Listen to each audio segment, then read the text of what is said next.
श्री गणेशाय नमः। शांताकारं भुजगशयनं पद्मनाभं सुरेशं विश्वाधारं गगनसदृशं मेघवर्णं शुभांगं लक्ष्मीकान्तं कमलनयनं योगिविद्यानिगम्यं वन्दे विष्णुं भवभयहरं सर्वलोकैकनाथं। प्रह्लाद नारद पराशर पुंडरीक व्यासांबरीश शुक शौनक भीष्म दालभ्यान रुक्मांगदार्जुन वशिष्ठ विभीषण आदीन पुण्यानिमान परम भागवतान स्मरामि। शुरू करते हैं। इस वीडियो में हम लोग गोपाल पूर्व तापनीय उपनिषद पढ़ेंगे। ये उपनिषद अथर्ववेदीय परंपरा के अंतर्गत है, तो ये अथर्ववेद में आता है। इसमें सविशेष ब्रह्म श्री कृष्ण का प्रतिपादन करते हुए उसका पर्यवसान निर्विशेष ब्रह्म के रूप में किया गया है। इस उपनिषद का शुभारंभ मुनिगणों एवं ब्रह्मा जी के मध्य हुए प्रश्नोत्तर से हुआ है। इसमें निराकार ब्रह्म क्यों लिखा है? क्योंकि इसमें सगुण ब्रह्म की लीलाओं के बारे में नहीं बताया गया है।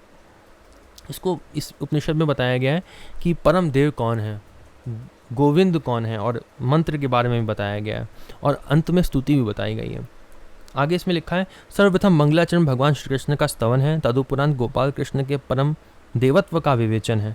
इसके बाद गोपाल कृष्ण के स्वरूप का निरूपण, गोपाल कृष्ण के स्वरूप का विशिष्ट ध्यान, गोपाल कृष्ण के मंत्र का जप, गोपाल कृष्ण का भजन, गोविंद की पूजा का विधान, सृष्टि के सर्वश्रेष्ठ साधन के रूप में अष्टादशान मंत्र। अष्टादशान मंत्र ही आत्मज्ञान प्राप्ति का साधन। मंत्र में प्रयुक्त 5 पदों से जगत की सृष्टि का वर्णन। ये दिया हुआ है कि एक मंत्र बताएंगे, उसमें 5 पद होंगे, और उसी मंत्र से ब्रह्मा जी ने सृष्टि करी, ये भी बताएंगे। 5 पदात्मक गोविंद की स्तुति, फिर गोविंद की स्तुति आएगी।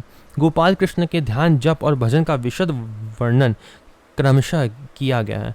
अंत में इस उपनिषद की फलश्रुति बताते हुए इसे पूर्णता प्रदान की गई है। सबसे पहले शांति पाठ पढ़ेंगे, जिसमें भगवान के नाम का अर्थ दिया हुआ है। कृष शब्द सत्तावाचक है और ना शब्द आनंद बोधक है। इन दोनों की समीपता ही सच्चिदानंद में परमेश्वर श्री कृष्ण के नाम का प्रतिपादन करती है। जो इसकी सही तरीका जो उसका होता है बोलने का, वह होता है श्री कृष्ण। ठीक है, ऐसे बोला जाता है नाम भगवान का।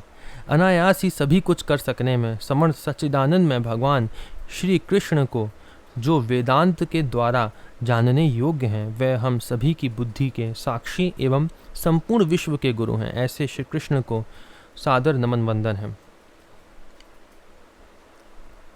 अब यहाँ से पढ़ते हैं आगे।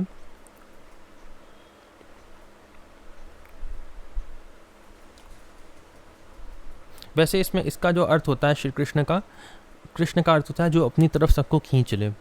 ठीक है, आगे पढ़ते हैं। लिखा है, एक बार मुनियों ने पितामह ब्रह्मा जी से प्रश्न किया।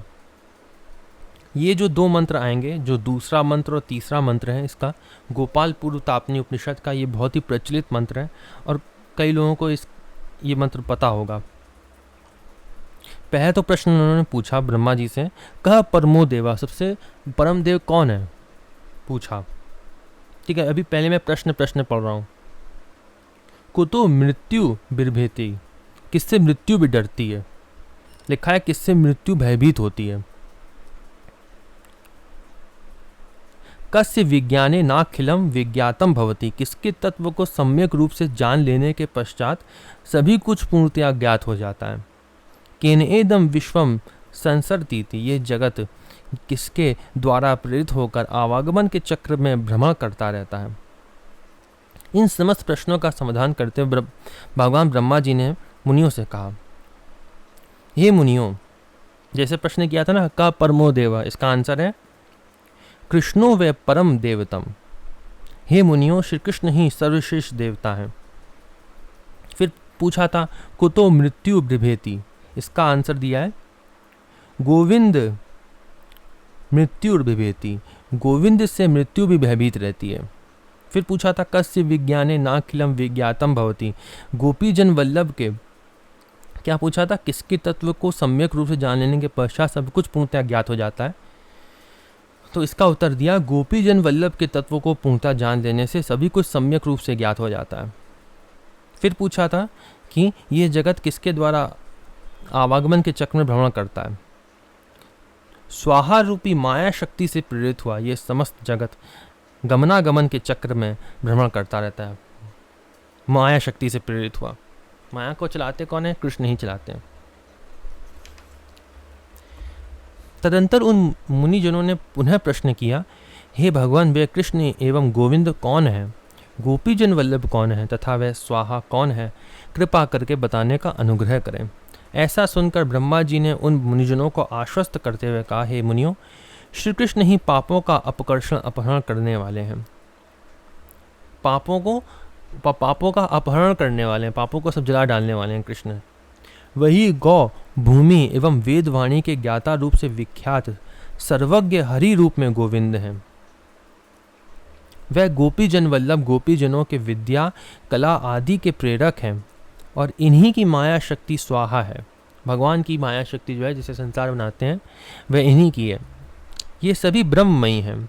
इस प्रकार से जो मनुष्य उन श्री कृष्ण नाम से प्रख्यात परब्रह्म का ध्यान एवं जप आदि के द्वारा नामामृत का पान करता है एवं उनके भजन कीर्तन आदि से निरंतर संलग्न रहता है, लिखा है निरंतर संलग्न रहता है, और नामामृत का पान करता है, उनका नाम जप करता है, निरंतर करता है, निश्चय ही वह अमृतत्व को प्राप्त होता है। अमृतत्व का अर्थ क्या है?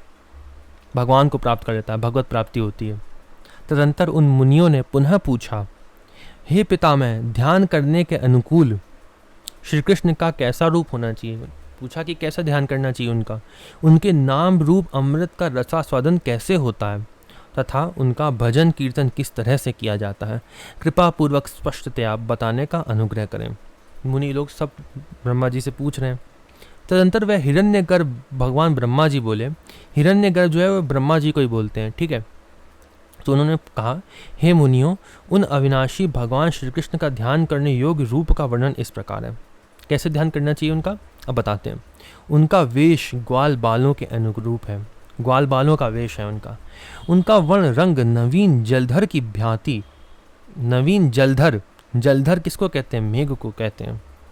तो उनका भगवान का जो स्किन कलर है वह कैसा है? त्वचा भगवान की कैसी है?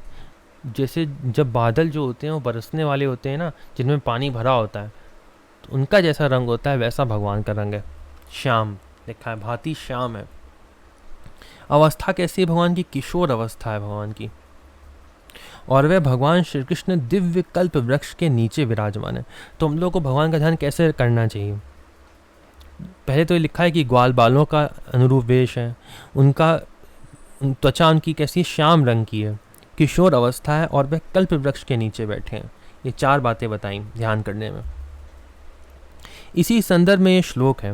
भगवान श्री कृष्ण के नेत्र खिले हुए श्वेत शुभ्र कमल के समान है, कमल के समान बड़े बड़े नेत्र हैं भगवान के।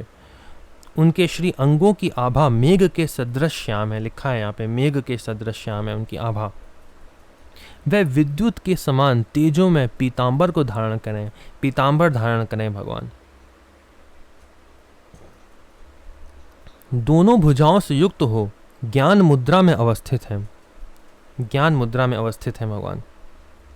उनके गले में लंबी वनमाला से शोभित है, एक वनमाला भी है भगवान के गले में। वह महान ईश्वर हैं। गोप एवं गोप सुंदरियों के द्वारा वह चारों ओर से आवृत हैं, चारों ओर से घिरे हुए हैं गोप गोपियों के द्वारा भगवान।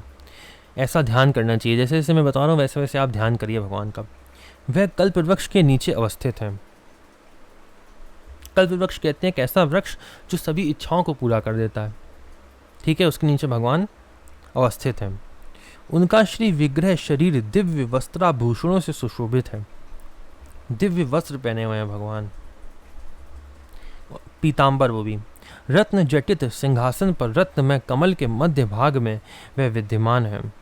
कालिंदी यमुना के जल से उठती हुई चंचल लहरों को चूमकर प्रवाहित होने वाली शीतल सुवासित वायु उन भगवान श्री कृष्ण की सेवा में रत है। वायु जो है वो भी भगवान की सेवा में रत है। इस मनमोहक रूप में श्री कृष्ण का मन से ध्यान करने वाला भक्त सांसारिक बंधनों से मुक्ति प्राप्त कर लेता है। तो लिखा है जो इस तरह का ध्यान करता है भगवान का वह मुक्ति प्राप्त कर लेता है, सांसारिक बंधनों से मुक्ति प्राप्त कर लेता है। यहाँ पे ध्यान हो गया, यहाँ पे जैसा उन्होंने पूछा था। हे पिता, में ध्यान करने के अनुकूल श्री कृष्ण का कैसा रूप होना चाहिए बता दिया। उनके नाम रूप अमृत का रसास्वादन कैसे होता है, अब ये बताएंगे। इसके पश्चात उन भगवान श्री कृष्ण के नाम रूपी अमृत के रसास्वादन एवं मंत्र जप का उल्लेख करते हैं। यहाँ पे एक मंत्र की विधि दी हुई है जो अगले पेज तक जाएगी, ठीक है। इसको मैं जल्दी जल्दी पढ़ता हूँ क्योंकि मंत्र जप जो इसमें दिया हुआ है वह हम लोग नहीं कर सकते हैं क्योंकि वह वेद मंत्र है और वह स्वर से करना होता है। जैसा हम लोगों ने कली संतरणो उपनिषद में पढ़ रखा था, उसकी वीडियो में दे दूंगा, वह वाला मंत्र जो दिया था वह वाला मंत्र आप ध्यान करिएगा और उसमें ये वाला ध्यान करिएगा जो यहाँ पे श्री कृष्ण का दिया हुआ है, क्योंकि उस मंत्र में कोई भी विधि नहीं है जपने की, इस मंत्र में तो विधि होगी, इसलिए इसको मैं जल्दी जल्दी पढ़ लेता हूँ। जल क भूमि ल इकार इंदु और अंग का समूह क्लीम शब्द ही काम बीज है। इस बीज मंत्र को प्रारंभ कर रखते हुए कृष्णाय पद का उच्चारण करना चाहिए। अतः क्लीम कृष्णाय पूरे मंत्र का प्रथम पद हुआ, पहला पद हुआ, 5 पद होंगे इसमें। गोविंदाय ये द्वितीय पद है, गोपीजन ये तृतीय पद है, वल्लभाय चतुर्थ पद है, स्वाहा ये पंचम पद है। तो 5 पद हो गए। ये पूरा मंत्र क्या होगा 5 पदों से युक्त? क्लीम कृष्णाय गोविंदाय गोपीजन वल्लभाय स्वाहा। ये पंचपदी के नाम से जाना जाता है। पृथ्वी, आकाश, सूर्य, चंद्रमा एवं अग्नि आदि का प्रकाशक होने के कारण ये चिन्मय मंत्र 5 अंगों का सम्मिलित रूप है। जो साधक इस मंत्र के द्वारा जप एवं भजन कीर्तन आदि करता है वह परब्रह्म में भगवान श्री कृष्ण को प्राप्त करता है। जो इसका जप करता है वह भगवान को प्राप्त करता है। इस संदर्भ में यह श्लोक है। इस क्लीम काम बीज को प्रारंभ में रख कर जो साधक कृष्णाय गोविंदाय गोपीजन वल्लभाय पदों का ब्रह्म भानव्य अर्थात स्वाहा के साथ उच्चारण करेगा उसे शीघ्र अति शीघ्र श्री कृष्ण मिलन रूपा श्रेष्ठ सदगति मिलेगी। उस साधक के लिए दूसरी अन्य कोई गति नहीं है, उसको भगवान की गति मिलेगी लिखा है। उन भगवान श्री कृष्ण के प्रति अटूट भक्ति ही भजन है। अब यहाँ पे भजन के बारे में थोड़ा दिया हुआ है। भजन की परिभाषा क्या है? भक्ति ही है। इस लोक एवं परलोक के संपूर्ण भोगों की आकांक्षा का हमेशा के लिए परित्याग कर देना। जैसा हम हमेशा पढ़ते हैं कि भक्ति में भुक्ति और मुक्ति की आशाओं को छोड़कर भक्ति करनी होती है, वही चीज़ यहाँ लिखी हुई है कि संपूर्ण परलोक तक की भोगों को त्याग कर देना और श्री कृष्ण में इंद्रियों के सहित मन को लगा देना ही वास्तविक भजन का स्वरूप है। तो भजन की परिभाषा क्या है कि ब्रह्मलोक तक की सभी इच्छाओं का त्याग करना और सभी इंद्रियों के सहित मन को लगा देना। मन को लगा देना लिखा है, मन को लगा देना, यही वास्तविक स्वरूप है भजन का। यही नैष्कर्म है अर्थात वास्तविक संन्यास है। वेदज्ञ विद्वजन उन सच्चिदानंद स्वरूप श्री कृष्ण का भिन्न भिन्न प्रकार से यजन पूजन संपन्न करते हैं। गोविंद नाम से प्रख्यात उन श्री कृष्ण की विभिन्न तरह से स्तुति प्रार्थना करते हैं। वह गोपीजन वल्लभ श्याम सुंदर ही समस्त लोकों का पालन पोषण करते हैं तथा संकल्प रूप श्रेष्ठ शक्ति संपन्न उन परमेश्वर ने ही स्वाहा नामक माया शक्ति का आश्रय प्राप्त करके इस जगत को प्रकट किया है। तो जो माया शक्ति कौन सी है? जो भगवान संसार बनाती है, जो उसका नाम है स्वाहा। जिस प्रकार संपूर्ण जगत में संव्याप्त एक ही वायु तत्व प्रत्येक शरीर के अंतः में प्राण आदि पंच रूपों से जाना जाता है, वैसे ही श्री कृष्ण एक होते हुए भी जगत के कल्याण के लिए इस ऊपर कहे हुए मंत्र में अलग अलग नाम से 5 पदों वाले जाने जाते हैं। तो ये पांचों जो हैं 5 पदों में वे सभी कृष्ण के नाम हैं। इसके पश्चात उन समस्त मुनियों ने कहा, हे पितामह, संपूर्ण विश्व के आश्रयभूत परब्रह्म गोविंद की उपासना किस प्रकार की जाती है? भक्ति कैसे की जाती है? उपासना का अर्थ भक्ति होता है, तो भक्ति कैसे करी जाती है उन्होंने पूछा। कृपा पूर्वक उपदेश देने का अनुग्रह करें। तदंतर ब्रह्मा जी उन मुनियों से भगवान श्री कृष्ण के पीठ गोपाल यंत्र का वर्णन करते हुए बोले, हे मुनियों, सर्वप्रथम पीठ पर स्वर्ण से युक्त अष्टदल कमल का निर्माण करें। तो यहाँ पे पूजा सामग्री का वर्णन किया गया है उपासना में, ठीक है। उसके बीच में एक दूसरे से उल्टे 2 त्रिकोण बनावें, इससे 6 कोण विनिमृत होंगे। इन कोणों के बीच में स्थित कर्णिका में आदि अक्षर स्वरूप काम बीज क्लीम का उल्लेख करें। ये बीज मन सभी कार्यों की सिद्धि का अमोघ माध्यम है। इसके बाद हर एक कोण में क्लीम बीज से युक्त कृष्णाय नमः मंत्र के एक एक अक्षर को लिखें। तदंतर ब्रह्म मंत्र 8 गोपाल विद्या तथा काम गायत्री काम देवाय विद्य में पुष्प बाणाय धीमहि तन्नो अनंगम प्रचोदयात का उल्लेख करके 8 वज्रों से आवृत भूमंडल का निर्माण करें। फिर उपयुक्त मंत्र को अंग वासुदेव आदि रुक्मणी सहित स्वशक्ति तथा इंद्र, वसुदेव, पार्थ एवं निधि सहित 8 आवरणों से संरक्षित उस पीठ यंत्र की पूजा संपन्न करें। यहाँ पे ये क्रिया योग का वर्णन है, कैसे पूजा करी जाती है इसका वर्णन करा गया है। उपासना में उक्त आवरणों से परिष्ठित श्री कृष्णचंद्र का तीनों संध्याओं के समय ध्यान करने के बाद षोडश उपचार विधि से पूजन करें। इस विधि से पूजन प्रक्रिया संपन्न करने से साधक को धर्म, अर्थ, काम एवं मोक्ष सभी कुछ सुलभता से प्राप्त हो जाता है। इस संदर्भ में ये श्लोक है, सभी को अपने में वश में रखने वाले, सर्वत्र व्याप्त रहने वाले एकमात्र भगवान श्री कृष्ण ही सदैव स्तुति करने योग्य हैं। वे एक रहते हुए भी अनेक रूपों में परिलक्षित होते हैं। जो ज्ञानी मनुष्य उपयुक्त पीठ पर विद्यमान भगवान श्री कृष्ण का प्रत्येक दिन पूजन करते हैं, उन्हीं को शाश्वत अनुभूति होती है, अन्यों को नहीं। जो श्री कृष्ण नित्यों से नित्य चेतनों के भी परम चेतन है और जो सभी की मनोकामनाओं को पूर्ण करते हैं, उन श्री कृष्ण को पूर्वोक्त पीठ में प्रतिष्ठित करके जो ज्ञानी भक्त निरंतर पूजन करते हैं, उन्हें सनातन सुख मिलता है, अन्यों को नहीं। जो मनुष्य उत्साहपूर्वक श्री विष्णु श्री कृष्ण के इस अविनाशी पद स्वरूप मंत्र की विधि विधान से पूजा प्रक्रिया संपन्न करते हैं और जो उन भगवान के अतिरिक्त दूसरी किसी भी वस्तु की आकांक्षा नहीं करते, कोई इच्छा नहीं करते हैं, जो और उन साधकों के लिए वह गोपाल रूपधारी श्याम सुंदर अपना स्वरूप, अपना परम शाश्वत धाम शीघ्र ही प्रयास पूर्वक दिखा देते हैं। जो भगवान श्री कृष्ण सृष्टि की प्रारंभिक अवस्था में ब्रह्मा जी को प्रकट करते हैं एवं जो उन ब्रह्मा जी को वेद विद्या का प्रदान करके उन्हीं के द्वारा उस विद्या का गायन करवाते हैं, संपूर्ण जीवों को बुद्धि का प्रकाशन प्रदान करने वाले उन भगवान श्री कृष्ण की शरण में मोक्ष प्राप्ति की इच्छा से मनुष्य को अवश्य ही जाना चाहिए। जो श्रेष्ठ साधक श्री गोविंद के उस 5 पद से युक्त प्रख्यात अष्टादशाक्षर मंत्र को प्रणव से संपुटित करके जप करते हैं, उन्हीं को वे अपने स्वरूप का दर्शन कराते हैं। अतः सांसारिक बंधनों से मुक्त होने की इच्छा रखने वाले मनुष्य को नित्य शांति की प्राप्ति के लिए ऊपर वर्णित मंत्र जप करना चाहिए। इन 5 पदों से युक्त मंत्र द्वारा ही अन्य और भी दशाक्षर आदि मंत्र प्रादुर्भूत हुए हैं। वे सभी मंत्र मानव के कल्याण के लिए कल्याणकारी हैं। इन दशाक्षर आदि मंत्रों का ऐश्वर्य की कामना से युक्त इंद्रादि देवता न्यास ध्यान के सहित विधिवत जप करते हैं। उन ऋषियों के पूछने पर समाधान करते हुए पितामह बोले, हे मुनिवरों, मेरी ब्रह्मा की 2 पदार्थ की आयु होती है। 2 पदार्थ जो होता है वो कितना होता है वो मैं इस वीडियो के डिस्क्रिप्शन में दे दूंगा एक लिंक, उसमें मैंने बता रखा है ये 2 पदार्थ कितना होता है। ठीक है, आगे पढ़ते हैं। उसमें से एक पदार्थ आयु भगवान का निरंतर ध्यान एवं स्तुति करते हुए बीत गई। तब उन भगवान का ध्यान मेरी तरफ आकृष्ट हुआ।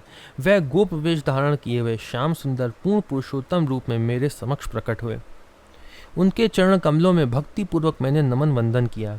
उन परमेश्वर ने दर्यार्द भाव से कृपा पूर्वक सृष्टि संरचना हेतु अपने स्वरूप भूत अष्टादशाक्षर मंत्र का उपदेश प्रदान किया और अंतर्धान हो गए। भगवान ने जब ब्रह्मा जी को बनाया तब एक मंत्र का भी उपदेश दिया सृष्टि के लिए और अंतर्धान हो गए। जब मेरे हृदय में सृष्टि संरचना की इच्छा जागृत हुई, जैसे हमने भागवत में पढ़ा है ना कि भगवान ने उनसे कहा था कि तप करो, तो तब में यही मंत्र दिया था। ठीक है, तब अष्टादशाक्षर मंत्र के उन समस्त अक्षरों में भावी जगत के रूप का साक्षात्कार कराते हुए वह पुनः मेरे समक्ष उपस्थित हो गए। तत्पश्चात मैंने इस मंत्र के क अक्षर से जल की, ल अक्षर से पृथ्वी की, ई अक्षर से अग्नि की, अनुस्वार से चंद्रमा की और इन सब के समुदाय रूप क्लीम से सूर्य की संरचना की। मंत्र के द्वितीय पद कृष्णाय से आकाश तत्व की एवं आकाश से वायु की सृष्टि की। तृतीय गोविंदाय पद से कामधेनु, गौ और वेद आदि विद्याओं को प्रकट किया।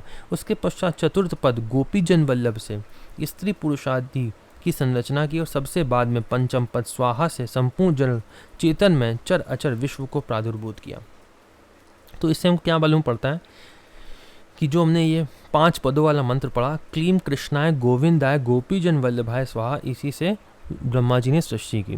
प्राचीन काल में राज ऋषि चंद्रध्वज मोह रहित होकर भगवान श्री कृष्ण के पूजन एवं ओमकार संपुटित अष्टदशाक्षर मंत्र के जप एवं ध्यान के द्वारा आत्मज्ञान प्राप्त करके संग्रहित हो गए। भगवान विष्णु के श्री कृष्ण की उस अविनाशी परम धाम गोलोक का ज्ञानी और प्रेमी भक्तजन निरंतर दर्शन करते रहते हैं। आकाश में सूर्य के सदृश वे भगवान परम व्योम में चतुर्दिक संन्यास संव्याप्त एवं प्रकाश स्वरूप विद्यमान है। उस शाश्वत परम अविनाशी गोलोक धाम की प्राप्ति पूर्व में कहे हुए अष्टादशाक्षर मंत्र के जप एवं ध्यान से ही संभव होती है। अतः इस दिव्य मंत्र का प्रतिदिन ही जप करना चाहिए। उपर्युक्त अष्टदशाक्षर मंत्र के संबंध में कुछ मुनिगण ऐसा कहते हैं कि जिसके प्रथम पद क्लीम से पृथ्वी तत्व, द्वितीय पद कृष्णाय से जल तत्व, तृतीय पद गोविंदाय से तेजस अग्नि तत्व, चतुर्थ पद गोवी जन वल्लभ से वायु तत्व और अंतिम पद पंचम पद स्वाहा से आकाश तत्व का प्राकट्य हुआ। वह पंच महाव्याहुतियों से युक्त अष्टदशाक्षर वैष्णव मंत्र श्री कृष्ण के स्वरूप को तेजों में बनाने वाले हैं। उस मंत्र का मोक्ष प्राप्ति के लिए सतत जप एवं ध्यान करते रहना चाहिए। इस संदर्भ में यहाँ पर ये गाथा प्रसिद्ध है। जिस अष्टदशाक्षर मंत्र के प्रथम पद से पृथ्वी उत्पन्न हुई, द्वितीय पद से जल तत्व का आविर्भाव हुआ, तृतीय पद से तेजस अग्नि का प्राकट्य हुआ, चतुर्थ पद से वायु तत्व प्रकट हुआ, पंचम पद से आकाश तत्व का प्रादुर्भाव हुआ, उस एकमात्र अष्टदशाक्षर मंत्र का ही सर्वदा जप एवं ध्यान करना चाहिए। तो ये जितने हमने पीछे के मंत्र पढ़े 3, उसमें से यही अलग अलग ऋषियों ने जो बताया है कि कैसे सृष्टि कर्म हुआ वही दिया हुआ है।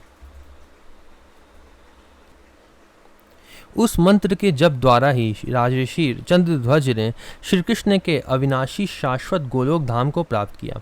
तो जो राजऋषि चंद्रध्वज थे उन्होंने इसी मंत्र के द्वारा भगवान को प्राप्त किया। वह गोलोक धाम परम पवित्र, विमल, शोक विहीन, वहाँ बिल्कुल शोक नहीं है। जो भगवान का गोलोक धाम है ना, जैसे विष्णु भगवान का वैकुंठ होता है वैसे श्री कृष्ण भगवान का गोलोक धाम होता है। तो उसमें बिल्कुल भी शोक विहीन है, बिल्कुल भी दुख नहीं है वहाँ पे। शोक विहीन, लोभ आदि से रहित, समस्त प्रकार की आसक्ति से रहित है। वह ऊपर कहे हुए 5 पदों वाले मंत्र से भिन्न नहीं है। वह मंत्र स्वयं साक्षात वासुदेव ही है। जो नाम है भगवान का वह स्वयं भगवान है। भगवान का नाम और भगवान भिन्न नहीं है, ऐसा लिखा है। उन वासुदेव से भिन्न दूसरा और कुछ भी नहीं है। वह भगवान गोविंद पंचपद मंत्र स्वरूपा है। वह मंत्र स्वयं साक्षात वासुदेव ही है। उन वासुदेव से भिन्न दूसरा और कुछ भी नहीं है। वह भगवान गोविंद पंचपद मंत्र स्वरूप हैं। उनका श्री विग्रह सतचित आनंद स्वरूप है। तो वह भगवान क्या है? स्वयं आनंद है। ये सत और चित जो है इसका विशेषण है, मतलब बताता है कि आनंद कैसा है। तो आनंद कैसा है? सत और चित सत्य है। सत्य का सत्य का अर्थ है सदा रहता है, और चित मतलब चेतन आनंद है। अब वह चेतन आनंद कैसा है वह नहीं बताया जा सकता। जिसने इसको पाया है वही बता सकता है। जैसे हम लोगों ने एक रामचरितमानस की वीडियो में भी पढ़ा था कि जो प्रेमी होता है भगवान का वह मूक बनकर भगवान का आनंद लेता है। तो भगवान का श्री विग्रह कैसा? सत्यचित आनंद स्वरूप है। वह वृंदावन में स्थित कल्प वृक्ष के नीचे रत्न जटित सिंहासन पर सदैव विराजमान रहते हैं। मैं ब्रह्मा मरुदगणों के साथ रहते हुए उन भगवान श्री कृष्ण को श्रेष्ठ स्तुतियों के द्वारा प्रसन्न करता हूँ। अब ब्रह्मा जी यहाँ पे एक बहुत अच्छी सी स्तुति सुनाएंगे, उसको हम पढ़ेंगे। संपूर्ण जगत ही जिनका स्वरूप है, जो जगत के पालन करता एवं संहार के एकमात्र कारण है और स्वयं ही विश्व में है एवं एकमात्र इस जगत के अधिष्ठाता हैं, ऐसे उन भगवान गोविंद को बारंबार प्रणाम है, जो विज्ञान में तथा परम आनंद में है और जो प्राणी मात्र को अपनी तरफ आकृष्ट कर लेने में पूर्ण सक्षम है। ऐसे उन गोप सुंदरियों के प्राणाधार भगवान श्री गोविंद के लिए बारंबार नमन वंदन है, जो अपने दोनों चक्षुओं में कमल की सुंदर आभा को धारण किए हुए हैं, गले में कमल पुष्पों की माला धारण किए हुए हैं, जिनकी नाभि से कमल उत्पन्न हुआ है। ऐसे उन भगवान कमलापति श्री कृष्ण को नमस्कार है, जिनके मस्तक पर मोर पंख सुशोभित हो रहा है, जिन श्री कृष्ण में सभी का मन रमण करता है, जिनकी बुद्धि और स्मरण शक्ति कभी कुंठित नहीं होती, और जो रमा गोप सुंदरी गण एवं श्री राधा जी के मानस के राजहंस हैं। ऐसे उन भगवान गोविंद को बारंबार प्रणाम है, जो कंस के वंश का विनाश करने वाले तथा केशी एवं चाणूर के घातक हैं, जो भगवान वृषभ ध्वज शिव जी के भी वंदनीय हैं। उन पार्थ सारथी भगवान श्री कृष्ण के लिए बारंबार नमन वंदन है। वंशी वेणु की वादन ही जिनकी सहज वृत्ति है, जो समस्त गौओं के पालक हैं तथा जो कालिये नाग का मान मर्दन करने में समर्थ हैं।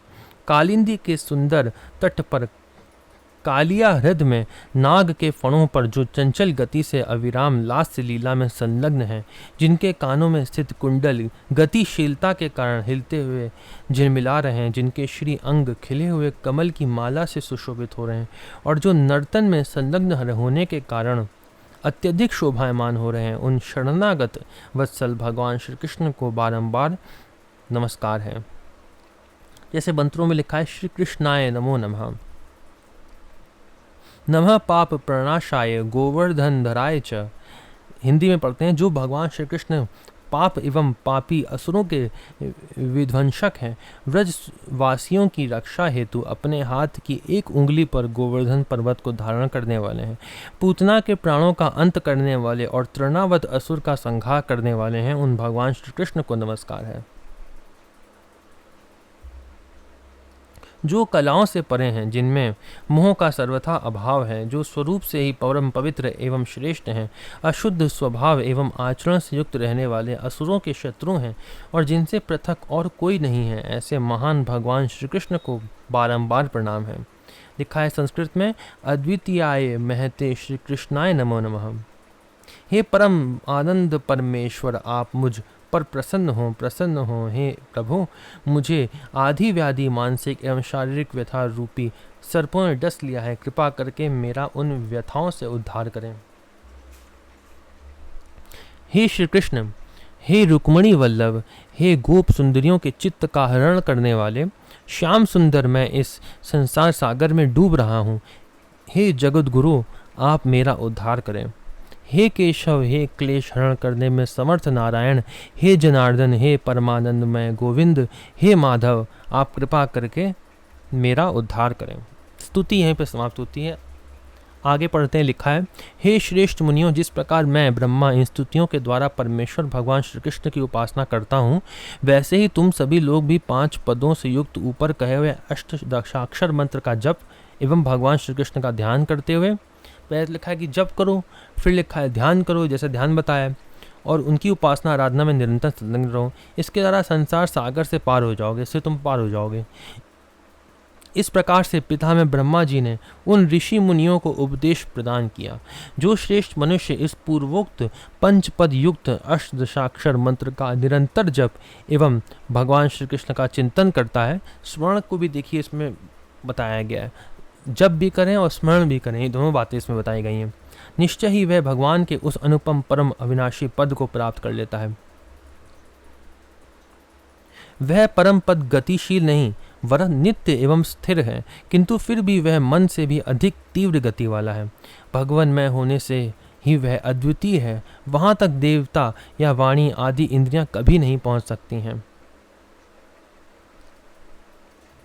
कहाँ तक किसकी बात हो रही है? ये अविनाशी पद की बात हो रही है, भगवान को पद को जो प्राप्त कर लेता है। इंद्रियों की जहाँ तक गति है वहाँ तक वह पूर्व से ही पहुँचा हुआ रहता है। अतः भगवान श्री कृष्ण ही परम शाश्वत देव हैं। उन भगवान का सतत चिंतन करते रहना चाहिए, उनका स्मरण करते रहना चाहिए।